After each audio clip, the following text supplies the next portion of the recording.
When I buy motels, I keep 2 of the units off the rent roll, especially if they're out of state. One is for me, which I use as a model unit that I could also stay in anytime I'm in town. The second is for my live-in handyman. So for this 50 unit in Kansas, I would only have a rent roll of 48. Where this 20 in California, I would have a rent roll of 18. And I will find a handyman who's willing to give me like 2 hours per business day of availability in case there's something wrong, 5 to 7 p.m., 6 to 8 p.m.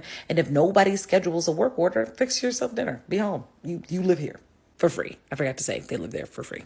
And to make sure you're not taking advantage of your handyman, to make sure that people are not bothering him for nonsense, here are 3 things that I have learned that I had to change about my business system to make his life simpler so that he stayed there and stayed happy and kept working.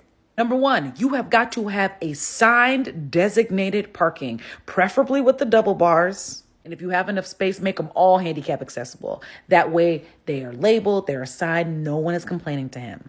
Number 2, he is not to accept rent under any condition. You are putting this man in a really rough spot with his neighbors when they're like, oh, I definitely gave him the cash, or it was before the rent grace period was over. I shouldn't have to purchase late fee. Don't do that to him.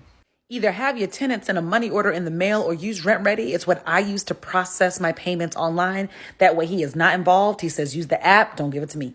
Finally, if you have any boundaries with animals, the consequence needs to be enforced every time. For me, for example, if the dog poops and you don't pick it up, you're getting charged a fee.